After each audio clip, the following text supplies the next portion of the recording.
wall instead of you now.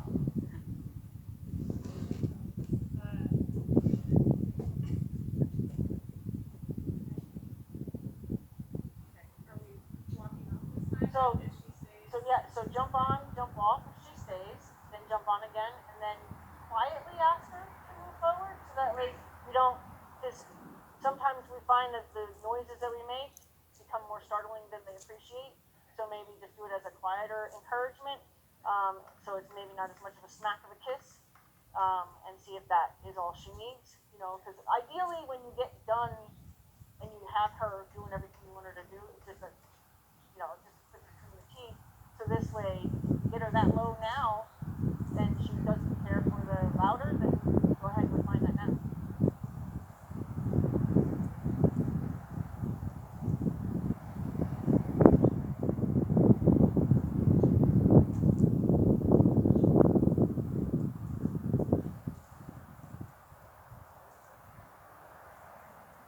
Good, nice departure.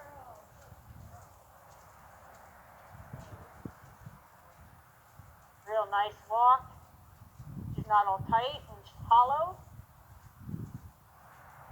Way more compliant. Oh.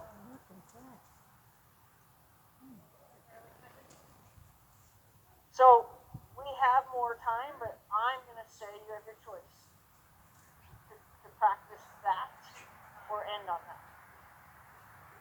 Because that was the improvement that you absolutely needed from what was going wrong, and it was only going to get worse. So anytime you find yourself in that wrestling match, chances are if you don't figure out where it went wrong in the beginning part of it, you're going to just keep making it. You're not going to make it worse. It's going to keep getting worse. So that was only destined to get worse. And then you do it a couple times. Now you've created a habit. So this is where it was wrong. We fixed that, and now we fixed the horse. So your choices are try again and go ahead and see if now we can do that 3 times and solidify that end on that, or end on that. Me, because you have time, I would go for my 3 times, because now you fixed the problem, okay? And then you can get your 3 times. I don't think it's necessary. But I would do where you hop on, because now you've said, oh no, we're still going to try this walking thing, so she may get all emotional again. So you hop on, get off, hop on, gently ask her to walk off. She got only a mild bit of tightness there, but nothing like she had been. She had a nice swing to her head, and was genuinely controlled, but yet not I'm controlling myself. It was more like, all right, I kind of don't like this still, but I'm good. Okay, so you want better than that, yes, but that was huge improvement from your very last ride.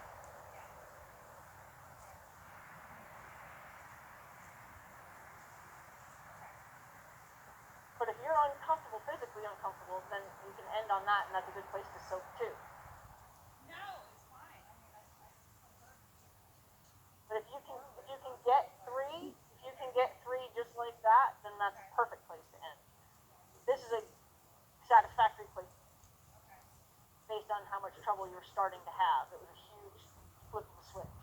And is she messing around, or is she frustrated? Both her personality, in addition to, she's not necessarily liking.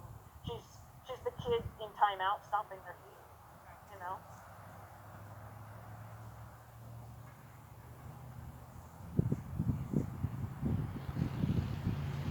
I think she enjoys chewing on it.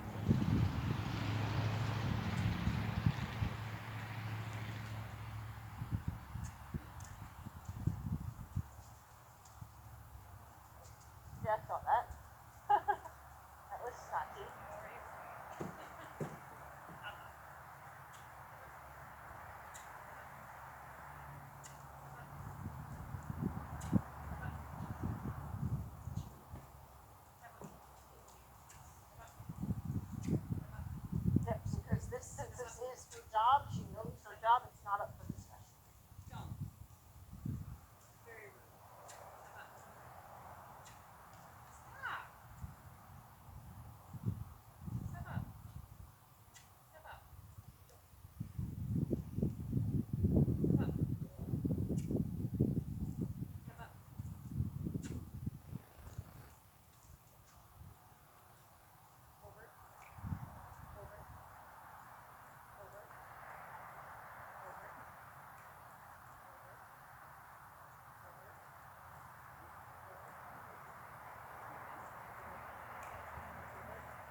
And I'm glad you got that nice ride instead of me bailing you out right then and then have that be the next run with me instead of you.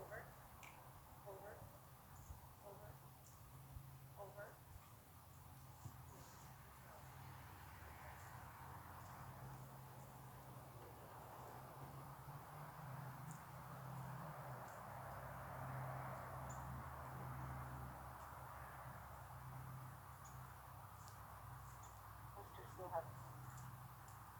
Those two still have.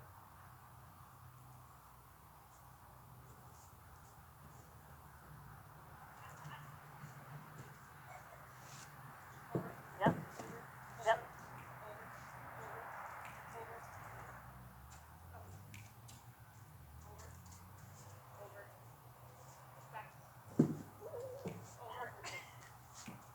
And now rest. So the wrong answer was to leave, so the wrong answer became very uncomfortable.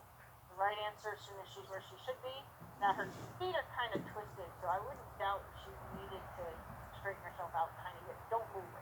Just letting you know. If she does take kind of a balancing step, but doesn't leave, don't overcorrect that. Because her feet, she's got both her feet are kind of twisted like this. Her front feet.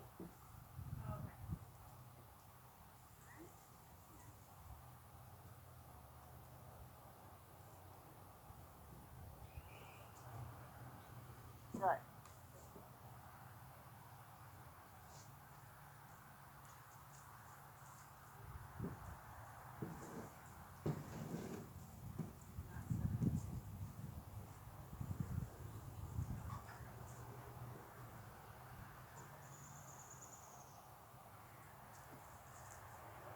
Nice departure.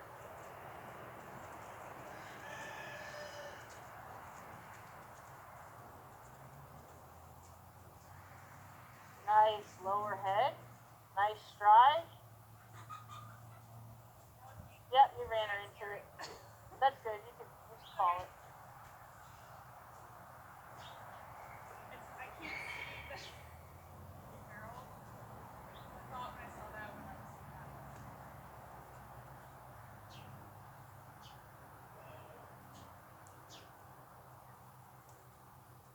Okay, so that was a quick rest. We'll just do a quick rest because since she's doing so good, we're going to go ahead and say, let's get our third one without mommy being bitten.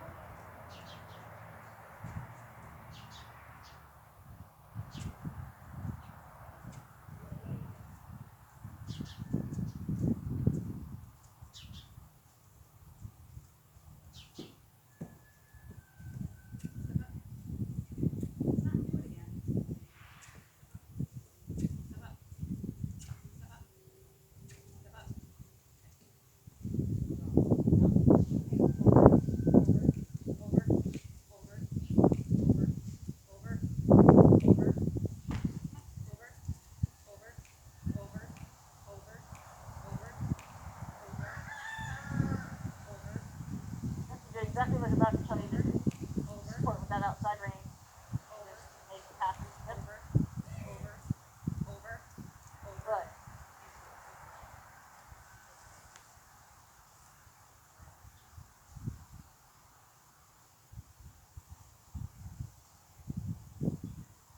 Take a little bit more of that other rein that's hanging down.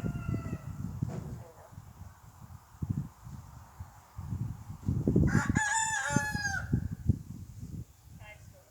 Nope. Sorry, I know you probably had your best belly on there. I know, I was like, I'm all the way on. Yeah, yeah. No, I want her I to had a feeling. 100% know that no matter what, so I Okay. tell you, you can't. So we're gonna take her out a couple times to make sure. But if she does real good this time, we can quit on that. Okay. This will be your third one, and this will be your, solidifying one. Okay.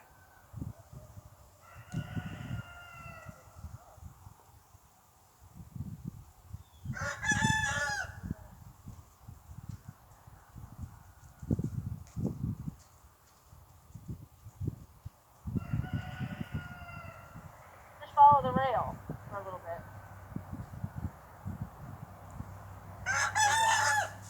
There you go. And hoe.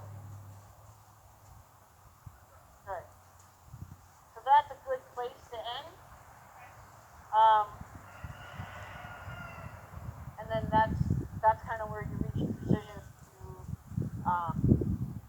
either make a different, like change it up as an obstacle, change it up, ask her to go further, move the barrels over here or something, or ask her to pass the barrels and come back to it.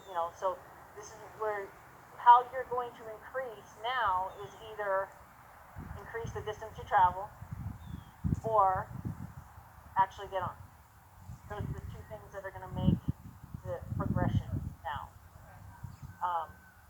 And if you felt comfortable just literally riding her around on the side of her, and where you know that you said or set up cones, and like just challenge both of you that she's following instructions, she's following steering, and you stay on the side of her and do a serpentine or something, to where for sure she's responding to your direction. And then the day that you decide you're gonna swing your leg over, seriously, is the day that it just feels like you should.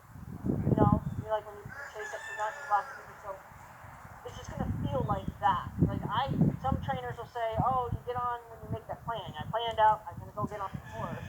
Like I think that's the stupidest way to go about it, because you gotta feel the horse. And then if like now she would be okay. Those last 3 rides were rideable rides. But a couple before that were not. So had you come out with the mindset, I'm gonna hop on my horse, you would have probably got fucked off.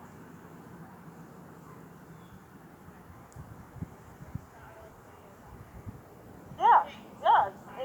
Increase the ride. And then even if you feel like you want to, you can even increase the ride to where then you ask for the trot, depending on how well you can hang on. Or you can do it with your saddle where you're in a stirrup and holding on in a stirrup. That makes it a little easier. For me, I can feel all the movements in them. That's why I do it bareback. I can tell when they get tight underneath me, where with a saddle I'm gonna be a second behind. So I won't be right on it when I need to be. But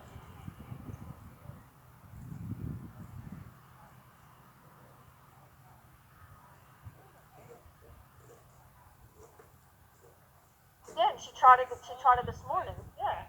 But she trotted this time. You're gonna actually ask her for it. Which will make a difference. And it could be where you walk past once, and then you ask her to trot the last little stretch. Maybe you put your rest spot there again. So that way, walk past when you go past the mounting block. Don't do a pattern. Don't create a pattern. And then maybe just actually ask for the trot and see if you can have an unemotional trot. And then if you can have an unemotional trot, or work hard from develop the pattern for the reason of we're going to do this until you're unemotional. Because we just did the same pattern over and over again until she behaved like this. But if you create too much of a pattern where every time you come out here, you say, I'm going to trot you from here to here, she's going to go, well, this is where I trot. And then that's why horses walk off the mountain block, because they're like, well, you're going to ask me to go next. They're anticipating. Mix it up. Yes.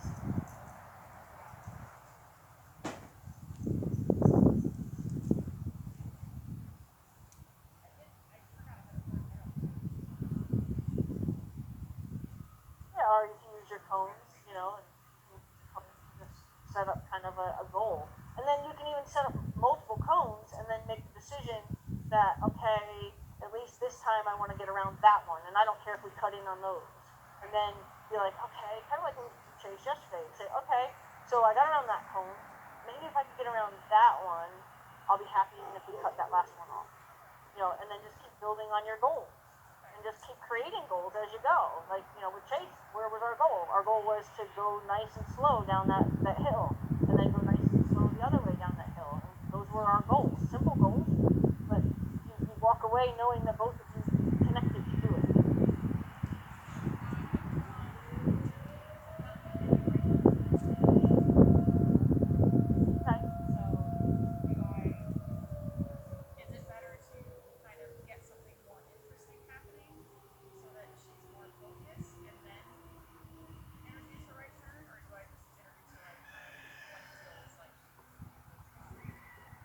When it feels